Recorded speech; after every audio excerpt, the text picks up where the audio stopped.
बड़बड़ाती जिठानी। सिम्मी की शादी एक जॉइंट फैमिली में होती है जहां उसके पति राकेश के चाचा चाची भी साथ रहते थे। उनकी बहू मेघा सिम्मी की जिठानी लगती थी। अरे मेघा, राकेश आ गया है, उसका खाना लगा दे बेटा। हाँ माँ, बस वो चेंज कर ले, मैं खाना लगा दूंगी। सबके कमरे में जाने के बाद सिम्मी और राकेश साथ खाना खाते हैं, जिसे देखकर मेघा को जलन होने लगती है। अरे सिम्मी, हमारे घर में पति के साथ खाना खाने का रिवाज नहीं है, तुम्हें राकेश ने बताया नहीं क्या? सिम्मी मुस्कुराकर वहां से चली जाती है कि मेघा सिम्मी की सास के पास जाती है।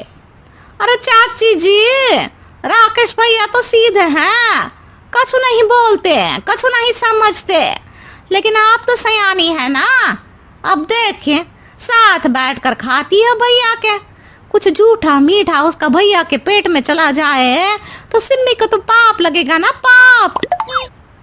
सिम्मी मेघा की बात सुन लेती है लेकिन कुछ नहीं बोलती।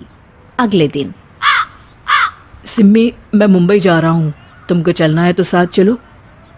मेघा राकेश की बात सुनती है और सीधे सिम्मी की सास के पास जाती है। अरे चाची, अरे चाची।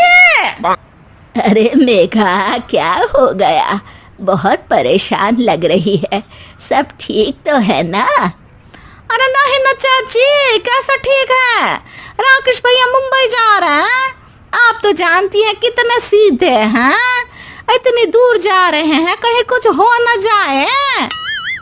अरे नहीं नहीं, मैं नहीं जाने दूंगी उसे।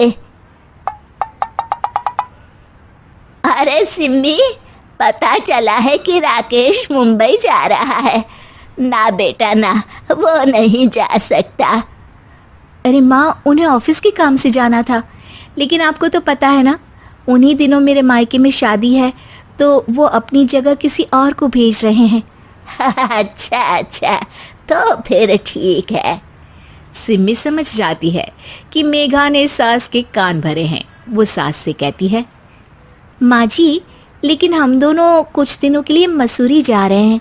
आप तो जानती हैं कि शादी के बाद हम कहीं नहीं गए। अच्छा अच्छा, ठीक है, जाओ घुमाओ। सास वहां से चली जाती है। सिम्मी अपने कमरे में कपड़े पैक कर रही होती है कि तभी मेघा आ जाती है। अरे गर्मी में सर्दी के कपड़े काहे पैक कर रही हो? सिम्मी को मेघा पर नाराजगी तो होती है, लेकिन फिर भी वो कुछ नहीं बोलती। दरअसल मैं और राकेश हनीमून के लिए मसूरी जा रहे हैं ना। का हनीमून? हाँ हाँ, हनीमून। क्यों? हनीमून के लिए तो पति पत्नी ही जाते हैं ना, तो मैं और राकेश जा रहे हैं। मेघा भागकर सिम्मी की सास के पास जाती है। अरे चाची, सच में तुम लोगों जितना सीधा परिवार तो मैंने देखा ही नहीं है। अरे अकेले भेजोगे दोनों को? मैं और सुरेश तो कभी अकेले नहीं गए। हाँ भाई, हम तो परिवार में ही अच्छे, बड़ों के बीच, ऊपर से खर्चे है भगवान। अरे चाची, पहाड़ी इलाका है, कुछ हो गया तो? सास सीधे सिम्मी को बुलाती है, लेकिन सिम्मी तो वहीं सास के कमरे के बाहर ही खड़ी थी। बस मेघा दीदी, आपसे यही उम्मीद थी। अरे बड़ी हूँ, घर के कायदे कानून तो मैं ही बताऊंगी ना। अरे तो अपने घर में रखिए ना सारे कायदे कानून। आपकी सास खुद खाना बनाती है, क्योंकि आप यहाँ आकर मेरी सास के कान भरती हैं। आपका पति हमेशा खुद खाना लेकर खाते हैं, क्योंकि आप मेरे घर में ये देखने के लिए बैठी रहती हैं कि मैंने और राकेश ने साथ खाना खाया तो खाया कैसे।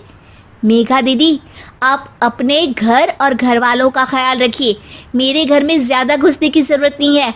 और हाँ, मैं अपने सास और पति को संभाल लूँगी। मेघा चिल्लाती हुई वहाँ से चली जाती है, जिसकी आवाज़ सुनकर राकेश वहाँ आ जाता है। सिम्मी, मैंने तो तुम्हें पहले ही अपने घर का माहौल बता दिया था। हाँ राकेश, तुम्हारे घर का माहौल बहुत अच्छा है, लेकिन बाहर से कुछ लोग आकर इसे खराब करना चाहते हैं, जो मैं नहीं होने दूंगी।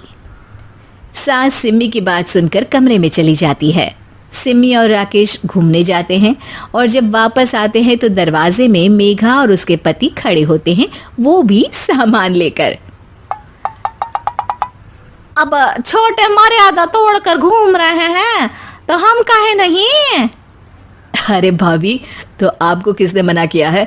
वैसे भी 4 दिन की जिंदगी है, दूसरों के घर में ताक झाक करके बिताने से अच्छा हो मौज करके ही बिताओ।